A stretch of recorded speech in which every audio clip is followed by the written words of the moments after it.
Hello everyone, स्वागत है आप सभी का वापस से पंकज सुपकार स्पेशल यूट्यूब चैनल पे। इस यूट्यूब चैनल का हम लोग का मेन मोटो है नीट जेई के पीवाईक्यू के साथ साथ इम्पॉर्टेंट ट्रिकी क्वेश्चंस को सॉल्व करना। और हम लोग इस मोटो पे, इस मुहिम पे आगे बढ़ रहे हैं।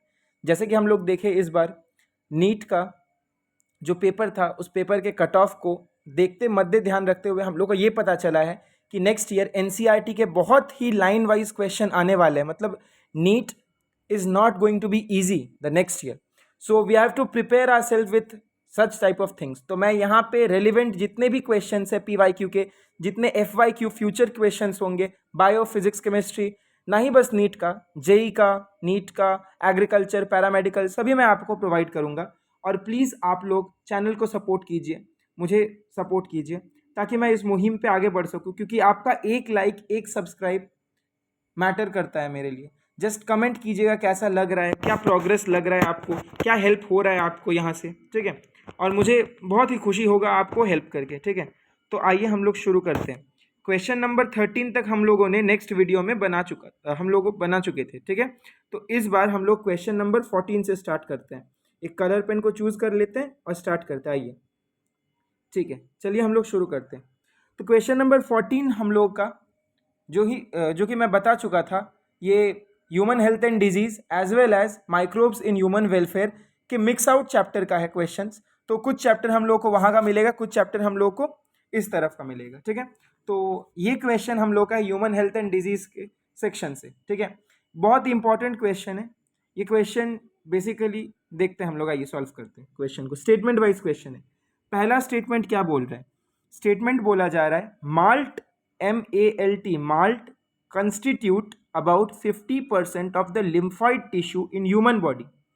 स्टेटमेंट 1 कह रहा है malt constitute 50% of the lymphoid tissue in the human body and HIV a member। Second statement बोल रहा है HIV is a member of a group of virus called rhinovirus। तो क्या बोल रहे हैं, माल्ट क्या हम लोग के 50% लिम्फॉइड टिश्यू को ह्यूमन बॉडी का कंटेन करता है? आंसर होगा येस, 50% लिम्फॉइड टिश्यू को माल्ट कंटेन करता है। अब माल्ट क्या है, उसका फुल फॉर्म क्या है? कोई कमेंट डाउन कीजिए, सीरियसली कमेंट डाउन कीजिए। इससे क्या होगा, टू वे इंटरेक्शन मेंटेन रहेगा। जो कमेंट डाउन करेगा उसको देख के दूसरे स्टूडेंट्स भी कमेंट करने का कोशिश करेंगे, आंसर करने का कोशिश करेंगे, और एक पॉजिटिविटी क्रिएट होगा जिससे मुझे भी लगेगा हाँ, कहीं ना कहीं मेरा भी मेहनत साकार हो रहा है। तो पहला स्टेटमेंट नो डाउट, पहला स्टेटमेंट करेक्ट है। दूसरा स्टेटमेंट बोल रहा है क्या HIV एक ग्रुप ऑफ वायरस, HIV एक ग्रुप ऑफ वायरस का मेंबर है जिसके हम लोग कहते हैं राइनो वायरस? नो, ये ग्रुप ऑफ वायरस का मेंबर नहीं है। ये क्या है, यहाँ पे राइनो वायरस नहीं, यहाँ पे होगा हम लोग क्या, retro virus, RETRO, retro virus, ठीक है। राइनो वायरस हम लोग किस में पढ़े थे? राइनो वायरस हम लोग कॉमन कोल्ड में पढ़े थे। किस में पढ़े थे? कॉमन कोल्ड में पढ़े थे, राइट। यहाँ पे आंसर होगा no, second statement is wrong. तो यहाँ पे ऑप्शन नंबर सी हम लोग का करेक्ट ऑप्शन होगा, क्योंकि ऑप्शन नंबर सी में फर्स्ट स्टेटमेंट करेक्ट बताया जा रहा है, ठीक है। बहुत इजी क्वेश्चन है, चैप्टर को बहुत अच्छे से पढ़ने पे हम लोग को पता चल जाएगा, ठीक है। और जो क्वेश्चन बच्चे गलती करते हैं क्योंकि वो लोग चैप्टर को बहुत ध्यान से पढ़ते ही नहीं, ठीक है। आइए हम लोग देखते हैं नेक्स्ट क्वेश्चन को। नेक्स्ट क्वेश्चन है क्वेश्चन नंबर 15। बोला जा रहा है wine and whisky are produced without distillation, rum is produced by distillation of the fermented broth. Question हम लोग का आया है अल्कोहलिक बेवरेज से। पहले हम लोग कुछ जान लेते हैं इसके बारे में, ठीक है। छोटे छोटे टिप्स भी मैं बताते रहूंगा साथ। अल्कोहलिक बेवरेज बनाने के लिए हम लोग यूज करते हैं ब्रूअर्स यीस्ट, जिसको हम लोग बेकर्स यीस्ट भी कहते थे। ये था सैक्रोमाइसिस सेरिविसई। क्या था हम लोग का? सैक्रोमाइसिस सेरिविसई। बोला जा रहा है यहाँ पे, अब हम लोग देखे हैं respiration in plant chapter number 14 class 11 के पुराने एनसीईआरटी में कि एक्चुअली दो टाइप का रेस्पिरेशन होता है, एरोबिक और एनएरोबिक रेस्पिरेशन। एनएरोबिक रेस्पिरेशन भी दो टाइप का होता है, अल्कोहल फर्मेंटेशन और lactic acid fermentation. Alcohol fermentation में अल्कोहल बनता है। नेचुरली अल्कोहल क्या होता है? नेचुरली अल्कोहल में, अल्कोहलिक बेवरेज में ज़्यादा अल्कोहल प्रेजेंट नहीं होता है, अल्कोहल का मात्रा कम होता है, राइट, 13% तक होता है। पर यहाँ पे हम लोग डिस्टिलेशन करने के बाद अल्कोहल की मात्रा को बढ़ा देते हैं, राइट। तो यहाँ पे बोला जा रहा है क्या? यहाँ पे बोला जा रहा है स्टेटमेंट 1 में कि वाइन और विस्की प्रोड्यूस होते हैं without distillation. Are wine and whisky produce without distillation? No, absolutely wrong. Wine और विस्की हम लोग विदाउट डिस्टिलेशन प्रिपेयर नहीं करते। इसको ट्रिक, इसके PA² पंकज सर स्पेशल मैंने क्या दिया था, मेरे स्टूडेंट्स को पता होगा। हम लोग का ट्रिक क्या था, हम लोग का ट्रिक था क्या होगा, अगर अल्कोहल कंटेंट ज़्यादा तो नशा ज़्यादा होगा। इसीलिए मैंने क्या कहा था, नशा क्यों नहीं ज़्यादा होगा, क्योंकि घर में बीवी प्रेजेंट है, बीवी, ठीक है, बीवी प्रेजेंट है। क्या हो जाएगा, बी से बियर, डब्ल्यू से क्या हो जाएगा, वाइन। बियर और वाइन विदाउट डिस्टिलेशन प्रोड्यूस होता है, पर यहाँ पे वाइन एंड विस्की लिखा है। विस्की क्या होता है, विस्की, वोडका, फेनी, रम, ये सब विद डिस्टिलेशन प्रोड्यूस होता है। Rum is produce by distillation of fermented water, एकदम करेक्ट। हम लोग का आंसर हो जाएगा statement 2 is the correct option, right. Option number D is the correct answer. अब अगर आप लोगों को समझ में आ रहा है तो प्लीज एक हार्ट कमेंट कर दीजिएगा, रेड हार्ट बना दीजिएगा, राइट। चलो आगे बढ़ते हैं नेक्स्ट 16th क्वेश्चन पे। स्टेटमेंट 1 क्या कह रहा है, स्टेटमेंट 1 कह रहा है treatment of waste water is done by autotrophic microbes naturally present in the sewage, ठीक है। वेस्ट वाटर, सीवेज वाटर का ट्रीटमेंट चैप्टर नंबर 10 का, बहुत important, primary treatment secondary treatment वाले पार्ट से आया है। Treatment of waste water is done by autotrophic microbes, जो ट्रीटमेंट होता है वेस्ट वाटर का, सीवेज का, वो कौन करता है, ऑटोट्रॉपिक माइक्रोब्स, नेचुरली जो सीवेज में प्रेजेंट होते हैं। सेकेंड स्टेटमेंट है primary sewage treatment involve biological removal of small and large particle from the sewage। Primary treatment क्या होता है, प्राइमरी सीवेज ट्रीटमेंट में हम लोग बायोलॉजिकल रिमूवल करते हैं लार्ज और स्मॉल पार्टिकल का। क्या दोनों स्टेटमेंट करेक्ट है, नहीं, दोनों ही स्टेटमेंट क्या है, इनकरेक्ट। प्राइमरी ट्रीटमेंट में हम लोग क्या करते हैं, लार्ज फ्लोटिंग डेब्रिस को हम लोग रिमूव करते हैं by physical method, biological method हम लोग नहीं करते, ठीक है। यहाँ पे ये गलत हो गया। Treatment of waste water is done by heterotrophic microbes, heterotrophic microbes, और वो ट्रीटमेंट कैसे करते हैं, वो नेचुरली प्रेजेंट नहीं होते हैं सीवेज में, राइट। तो answer number 16 is the, sorry, question 16 के आंसर को हम लोग क्या कहेंगे, both statement 1 and 2 are incorrect, statement both the statement are incorrect, so option number B is our correct answer. Next moving on to the question number 17, क्या है, elephantiasis. Elephantiasis जिसे हम लोग हाथी पाव कहते हैं या फाइलेरियासिस कहते हैं, ये कौन कॉज करता है, ये कॉज करता है वुचेरिया बैनक्रॉफ्टी। ये कौन कॉज करता है, ये कॉज करता है, सॉरी स्टूडेंट, कॉल आ गए थे कोई किसी का, ठीक है, वुचेरिया बैनक्रॉफ्टी, CROFTI, बैनक्रॉफ्टी, और वुचेरिया मैली। कौन कॉज करता है, वुचेरिया बैनक्रॉफ्टी और वुचेरिया मैली, ठीक है, वुचेरिया बैनक्रॉफ्टी और वुचेरिया मैली, ये तो बाद का बात हो गया। अब क्वेश्चन क्या बोलता है हम लोग देखते हैं, ठीक है। क्वेश्चन अच्छा वही क्वेश्चन है, elephantiasis is caused bye Wuchereria bancrofti, Wuchereria मैली, तो यहाँ पे वुचेरिया बस दिया हुआ है, तो यहाँ पे आंसर ये होगा। माइक्रोस्पोरम नहीं, एस्करिस लुम्बेरिकॉइड्स, एस्करियसिस कॉज करता है। निरिस जिसे हम लोग किस में रखते हैं, कौन से फाइलम में रखते हैं फाइलम प्लेटिहेल्मिन्थस में, ये एक्टोपैरासाइट होता है, राइट। आगे बढ़ते हैं क्वेश्चन में, पर एक बात जान लो, एलिफेंटियासिस में कौन से सिस्टम पे ये वर्क करता है। सबसे पहले ये लिम्फेटिक सिस्टम पे वर्क करता है, मतलब लिम्फेटिक सिस्टम में ये जाके, ये जो ऑर्गेनिज्म है ये लिम्फेटिक सिस्टम में पहुंच जाता है, राइट। लिम्फेटिक सिस्टम में अपने एक्शन को शो करता है। इसके वजह से जो लिम्फेटिक ग्लैंड होते हैं लोअर लिम्स के नीचे वाले एरिया, ठीक है, लोअर लिम्स में स्पेशली, वो फूल जाते हैं और पैर कैसा हो जाता है, एलिफेंट के जैसा, इसीलिए इसे एलिफेंटियासिस या फाइलेरियासिस कहते हैं, राइट। कभी कभी जेनिटल ऑर्गन भी क्या हो जाते हैं, इफेक्ट हो जाते हैं। हम लोग इसके डायग्राम को भी देखे हैं एनसीईआरटी में, राइट, कि जेनिटल ऑर्गन भी साथ में इफेक्ट हो जाता है। किस किस को डायग्राम याद है, कमेंट डाउन कीजिए। Next question statement wise question है। Ringworm is caused by trichophyton species of fungi, ठीक है। क्वेश्चन नंबर नेक्स्ट क्या है, क्वेश्चन नंबर नेक्स्ट है हम लोग का, ringworm is caused by trichophyton species of fungi. Statement 2 है ringworm is a group of fungi, ठीक है, ringworm is a group of fungi and it is caused by trichophyton species of fungi. क्या होगा answer, answer होगा both statement A as well as statement B are incorrect. Ringworm is a group of fungi, नहीं, ringworm is not a group of fungi, it is caused bye a group of fungi, पर वो Trichophyton नहीं होगा। इसका answer क्या होगा वो student comment down करके बताइए, राइट। तो आंसर हो जाएगा option number B, both the statement are incorrect. Next assertion reason question, very important question, जो कि आज के टाइम के बहुत डिमांडिंग क्वेश्चन और चलित क्वेश्चन में आते हैं, ठीक है। BOD biological oxygen demand is the major of organic matter, ये क्या मेजर करता है, organic matter present in the water, ठीक है। अच्छा, असर्शन रीजन पढ़ना कैसे है, सबसे पहले असर्शन पढ़ने के बाद हम लोग क्या लगाएंगे, क्योंकि। असर्शन इसीलिए हो रहा है क्योंकि रीजन ये है, या फिर रीजन पढ़ने के बाद हम लोग लगाएंगे इसीलिए असर्शन ये होगा, दैट्स वाई।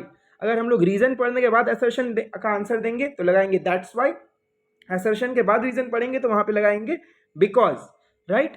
तो biological oxygen demand measure is a measure of organic matter present in the water. क्या बायोलॉजिकल ऑक्सीजन डिमांड मेजर करता है ऑर्गेनिक मैटर कितना प्रेजेंट रहता है वाटर में? Yes, the greater the BOD less is it's polluting potential. अगर BOD ज्यादा तो पॉल्यूटिंग पोटेंशियल कम। असर्शन रीजन दोनों क्या है हम लोगों का, करेक्ट है क्या? नहीं, असर्शन रीजन दोनों हम लोगों का करेक्ट नहीं है। क्या बोला जा रहा है? ग्रेटर द बीओडी, बीओडी जितना ज्यादा पॉल्यूटिंग पोटेंशियल उतना ज्यादा, बीओडी जितना कम पॉल्यूटिंग पोटेंशियल उतना कम। ठीक है, आंसर क्या हो जाएगा? Assertion is correct, reason is false. Option number C is the correct answer, right. Next, moving on to the next question.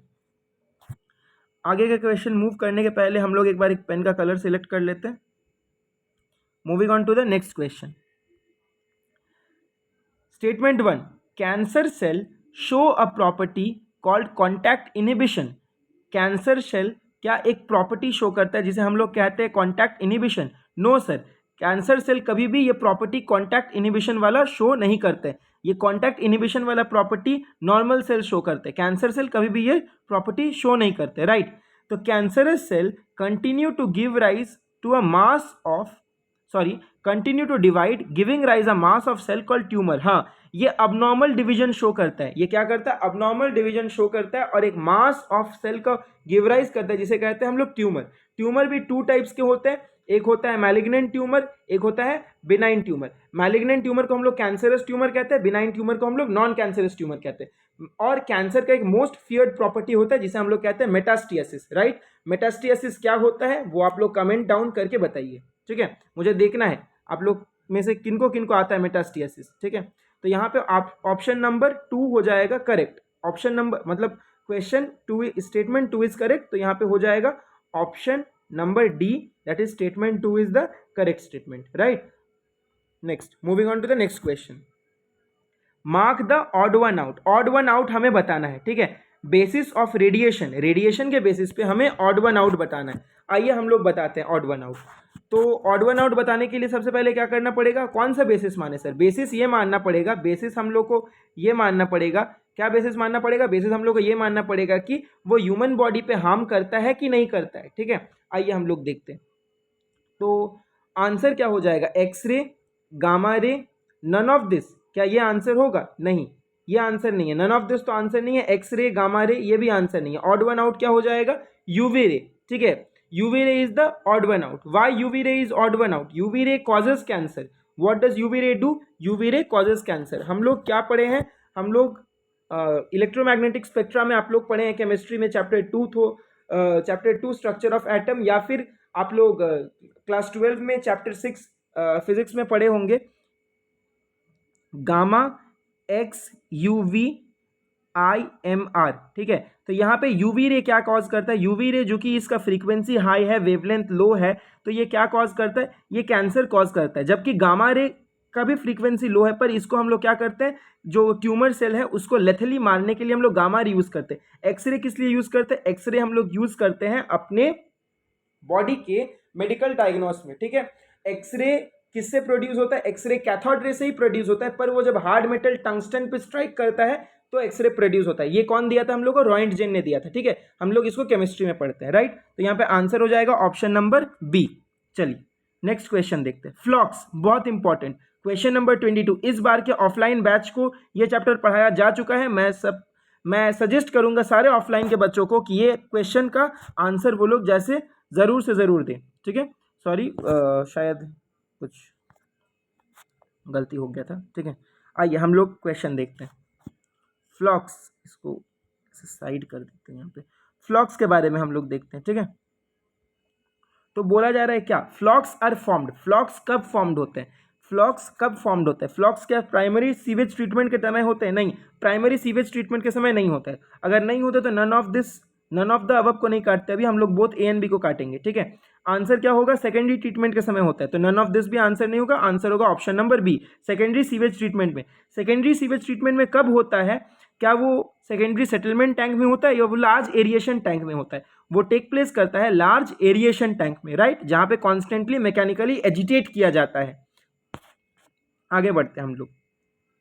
Which of the following is not a component of biogas, कौन सा biogas का component नहीं है, बहुत important है। Biogas के component हम लोग कहाँ पढ़ते हैं, हम लोग बायोगैस के कंपोनेंट पढ़ते हैं बायोलॉजी में चैप्टर 10 के लास्ट पार्ट में, जहाँ पे वो गोबर गैस फॉर्मेशन का प्रोसीड्योर बताया जाता है। बायोगैस में क्या क्या प्रेजेंट होता है, सबसे पहले मीथेन गैस होता है जो कि कंबस्टेबल होता है, ये रूमिनेंट के क्या मिडगट में प्रेजेंट होते हैं, ये एक स्पेशल टाइप के बैक्टीरिया जो कि आर्चे बैक्टीरिया ग्रुप में आते हैं, और इसे हम लोग कहते हैं क्या, इसे हम लोग कहते हैं मिथेनोजेन, जो मार्शी एरियाज में प्रेजेंट होते हैं, ठीक है, ये रिस्पॉन्सिबल होते हैं बायोगैस के लिए। चलिए, CH4 प्रेजेंट होते हैं, H2 प्रेजेंट होते हैं, प्लस CO2 प्रेजेंट होते हैं, प्लस H2S प्रेजेंट होते हैं। तो आंसर क्या हो जाएगा हम लोग का, हम लोग का आंसर हो जाएगा option number D, oxygen is never present there, right. क्या ये ह्यूमन के एक्सक्रीटा में प्रेजेंट होते हैं, नहीं, ह्यूमन के स्टमक में ये बैक्टीरिया एब्सेंट होते हैं, ये सेल्यूलोज डाइजेस्टिंग एनिमल्स के पेट के अंदर पाए जाते हैं। जैसे हम लोग का हो गया कैटल, अब कैटल बेचारा कैसे डाइजेस्ट करे, सेल्यूलोज डाइजेस्टिंग कैपेसिटी उसमें है नहीं, तो ये बैक्टीरिया डाइजेस्ट करने में हेल्प करता है। हम लोग में ये एब्सेंट होता है क्योंकि we do not have the ability to digest the cellulose, तो ये बैक्टीरिया एब्सेंट होने के कारण ह्यूमन एक्सक्रीटा में बायोगैस प्रोडक्शन के कैपेबिलिटी नहीं होते हैं, right. Now next, KVIC, Khadi and village industrial corporation, right. तो क्या होगा इसका answer, KVIC is associated with what, KVIC is associated with the production of biogas, ठीक है। सीवेज ट्रीटमेंट नहीं, बायो फर्टिलाइजर नहीं, प्रोडक्शन ऑफ एंटीबॉडी नहीं। आप लोग बताइए यमुना एक्शन प्लान और गंगा एक्शन प्लान कब दिया गया था, गंगा एक्शन प्लान और यमुना एक्शन प्लान कब दिया गया था, ये दोनों इंपॉर्टेंट है। नेक्स्ट स्टेटमेंट में हम लोग आते हैं, स्टेटमेंट नंबर 25। बोला जा रहा है organic farming practice is often use chemical method to kill both useful and harmful life form। Statement 1 ये बोल रहा है। स्टेटमेंट 2 बोल रहा है eradication of paste is not only possible but also desirable.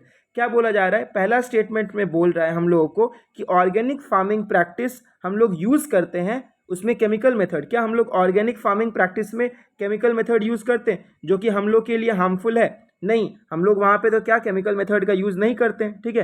खैर हम लोग वहाँ पे क्या नहीं कर, हे भगवान ये क्या हो रहा है, हम लोग वहाँ पे केमिकल मेथड का यूज़ नहीं करते हैं, राइट। तो वो हार्मफुल कैसे होगा हम लोगों के लिए। स्टेटमेंट 1 तो ये कह रहा था, ठीक है।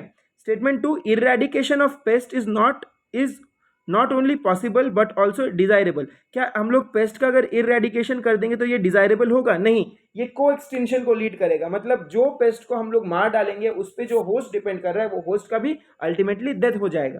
तो both the statement are incorrect, right. अब हम लोग आगे मूव करते हैं। Next question, where does the fertilization of gamete of plasmodium occur. Plasmodium के गैमेट कहाँ फर्टिलाइज करते हैं, किसमें प्रेजेंट होते हैं, किसमें फर्टिलाइज होते हैं गैमेट, ठीक है। तो आंसर हो जाएगा मस्क्यूटो के गट में ये गैमेट फर्टिलाइज करते हैं, और ह्यूमन में वो इन्फेक्शियस स्टेज के रूप में अंदर आते हैं। मतलब ह्यूमन में क्या होता है, ह्यूमन में होता है एसेक्सुअल फेज, और मॉस्क्यूटो में क्या टेक प्लेस करता है, सेक्सुअल फेज। मॉस्क्यूटो में क्या टेक प्लेस करता है, वहां पे सेक्सुअल फेज टेक प्लेस करता है, ठीक है। फीमेल एनाफिलिस मॉस्क्यूटो ये करता है, तो आंसर ए सही होगा। नेक्स्ट क्वेश्चन में मूव करते हैं। Common approach for the treatment of cancer include, इन चारों ऑप्शन में से कौन सा ऑप्शन सही होगा कॉमन अप्रोच हम लोग के कैंसर का। Radiation therapy, immunotherapy, above all, common approaches कौन से हो जाएंगे, कॉमन अप्रोचेस हो जाएंगे सर्जरी भी करते हैं सर हम लोग, ठीक है। जब कैंसर फैलना शुरू करता है तो हम लोग रेडिएशन थेरेपी भी करते हैं और इम्यूनोथेरेपी करते हैं, ठीक है। इम्यूनोथेरेपी क्या होता है एक्चुअली वो एक्सप्लेन कीजिए। आप लोगों को अल्फा इंटरफेरॉन के बारे में पता है, अल्फा इंटरफेरॉन कैसा टाइप का बैरियर होता है, वो एक ऐसा टाइप का बैरियर होता है जो इन्फेक्टेड सेल, साइटोकाइन बैरियर, ठीक है, जो इन्फेक्टेड सेल खुद सीक्रेट करते एक टाइप के प्रोटीन को, अल्फा इंटरफेरॉन, जो क्या करता है फर्दर वायरल इन्फेक्शन से बचाता है हम लोग को। तीनों आंसर सही होगा तो option D is the most preferred option, right. आगे बढ़ते हैं हम लोग। हाँ देखिए नेक्स्ट क्वेश्चन आ गया हम लोग का। अल्फा इंटरफेरॉन तो पूछा नहीं है, बस इंटरफेरॉन पूछा है, ठीक है। आंसर होगा क्या, इंटरफेरॉन कैसा बैरियर होता है, फिजिकल, नहीं, फिजिकल बैरियर हम लोग का स्किन होता है, ठीक है। फिजियोलॉजिकल, नहीं, फिजियोलॉजिकल बैरियर भी नहीं होता है। सेलुलर बैरियर, नहीं, सेलुलर बैरियर भी नहीं होता है। सेलुलर बैरियर क्या होता है हम लोग का, PMNL neutrophil, polymorpho nuclear neutrophil, ठीक है। आंसर हो जाएगा साइटोकाइन बैरियर। अब आगे हम लोग मूव करते हैं नेक्स्ट क्वेश्चन में। Which of the following drug is used by some sports person. हाँ, बहुत ही इंपॉर्टेंट ड्रग वाला सेक्शन है। कौन सा ड्रग कुछ स्पोर्ट्स पर्सन यूज करते हैं, कुछ स्पोर्ट्स पर्सन यूज करते हैं हम लोगों के कैनाबिनॉइड। ओपियोइड यूज नहीं करते। ओपियोइड कहाँ से मिलता है हम लोग को? ओपियोइड मिलता है पैपावर सोमिनिफेरम से, जिसे हम लोग स्मैक या ब्राउन शुगर भी कहते हैं, राइट। कैनाबिनॉइड कहाँ से मिलता है? कैनाबिस सटिवा प्लांट से मिलता है। ये क्या करता है? ये हम लोग के एग्रेसिवनेस को भी बढ़ा देता है और स्टैमिना बढ़ाता है, पर बाद में ये कार्डियोवैस्कुलर डिजीज भी कॉज करता है। तो answer B is the correct answer, ठीक है। Next, adolescence refer to the period between dash to dash year. ये नीट में आया हुआ सवाल मुझे नहीं लगता है, ये कोई इंस्टीट्यूट दिया गया है, पर ये नीट में शायद आया हुआ सवाल नहीं है। इतना इजी सवाल तो पूछेगा नहीं कभी, ठीक है। तो adolescent period refer to the period of teenage, जिसे हम लोग कहते हैं, ठीक है, हम लोग टीनेज कहते हैं। 13 से 19 होगा आंसर, राइट। आंसर क्या हो जाएगा? 13 से 19। आगे मूव करते हैं हम लोग। Baculovirus attack which group of organism. Baculovirus कौन से ग्रुप ऑफ ऑर्गेनिज्म को अटैक करते हैं? बैक्यूलोवायरस, ये बहुत इंपॉर्टेंट है, ये हम लोग का वो पेस्ट इंटीग्रेटेड पेस्ट मैनेजमेंट में भी पढ़ना पड़ता है, ठीक है। तो ये अटैक करता है आर्थ्रापोड को। किसको अटैक करते हैं? आर्थ्रापोड को, बैक्यूलोवायरस। और बैक्यूलोवायरस हम लोग यूज करते हैं ताकि हम लोग आर्थ्रापोड से छुटकारा मिल सके, मतलब इंसेक्टा से छुटकारा मिल सके, राइट। आगे 32, which of the following is given to the patient who has undergone surgery. जिस पेशेंट को सर्जरी दिया गया है उस पेशेंट को हम लोग क्या देते हैं? ओपियोइड, बार्बिट्यूरेट की कोकेन या मॉर्फिन। तो हम लोग देते हैं उस पेशेंट को मॉर्फिन, ठीक है। हालांकि कुछ केसेस में कोकेन भी दिया जाता है, पर एनसीईआरटी में मेंशन्ड है मॉर्फिन, तो मोस्ट प्रोबेबल आंसर मॉर्फिन होगा। अगर मॉर्फिन ना दिया रहे तो सेकेंड चॉइस हम लोग क्या हो जाएगा? कोकेन। पर बार्बिट्यूरेट, ओपियोइड, कैनाबिनॉइड ये सब कभी भी नहीं होगा, राइट। आगे मूव करते हैं हम लोग। बात करते करते मुझे याद आ गया फ्रॉग के बारे में, ठीक है। तो फ्रॉग का नेम क्या होता है, साइंटिफिक नेम? कमेंट डाउन करके बताइए, ठीक है। और फ्रॉग का डिफरेंट मोड ऑफ रेस्पिरेशन भी कमेंट डाउन करके बताइए, ठीक है। देखते हैं क्वेश्चन नंबर 32 हम लोग अटेम्प्ट कर लिए थे, 33 की ओर बढ़ते हैं। 33 क्वेश्चन कह रहा है हम लोग का, which of the following phase is considered as vulnerable phase of mental psychological development of an individual. कौन सा बहुत ही वनरेबल फेज होता है जहां पे हम लोग का mental as well as psychological development होता है, ठीक है। वनरेबल फेज कौन सा होता है? तो होता है हम लोग का एडोलेसेंस, मतलब वो बहुत ही डेंजरस फेज होता है जहां पे हम लोग बिगड़ भी सकते हैं या बन भी सकते हैं, ठीक है। मतलब वो एक ऐसा फेज होता है जहां पे students can either create themself और they can destroy themself, right. तो आंसर होगा option number B. 34, question number 34 बहुत इंपॉर्टेंट। टोडी, मेरे ऑफलाइन बैच के स्टूडेंट्स ये क्वेश्चन देख के मुस्कुरा रहे होंगे, ठीक है, क्योंकि मैं उन लोगों को बहुत अच्छे से ये वाला बताया था। क्वेश्चन है, traditional drink of south India toddy is made of a sap of. किसके सैप से बनता है? टोडी बनता है पाम सैप से। कौन से सैप से बनता है टोडी? टोडी बनता है पाम सैप से। 35 क्वेश्चन नंबर 35 बहुत इंपॉर्टेंट, ये भी बहुत इजी क्वेश्चन है, ये भी बताया गया था बैचेस में, सारे बैचेस में बताया गया, मेरे बैचेस में क्या, ठीक है, सारे बैचेस में बताया गया ये सब। प्रेजेंस ऑफ लार्ज होल जो चीज जेरी खाता है, टॉम एंड जेरी में जो चीज हम लोग देखते हैं जेरी खाता है, उसमें क्या होता है? लार्ज होल्स होते हैं। वो लार्ज होल्स क्यों प्रेजेंट होते हैं? क्योंकि लार्ज अमाउंट ऑफ CO2 निकलता है। कौन सा चीज में ऐसा होता है ये प्रेजेंट होता है? ये प्रेजेंट होता है हम लोग का रॉक्यूफोर्ट चीज में पेनिसिलम रॉक्यूफोर्ट ही बनाते हैं। स्विस चीज में ये प्रेजेंट होता है, सॉरी रॉक्यूफोर्ट चीज में नहीं, ये प्रेजेंट होता है स्विस चीज में, ठीक है। कैरेक्टरिस्टिक्स फीचर होता है स्विस चीज का, ठीक है। Roquefort cheese is known for it specific flavour, Penicillium Roquefort ही बनाता है। और कैमेम्बर्ट चीज कौन बनाता है? पेनिसिलम कैमेम्बर्ट ही बनाता है। Next, who among the following worked on staphylococci bacteria and discovered penicillin. बहुत इंपॉर्टेंट है, बैक्टीरिया का नाम भी बहुत इंपॉर्टेंट है। पेनिसिलिन को कौन डिस्कवर किया था? Ernest chain, Harvard फ्लोरे, Alexander Fleming.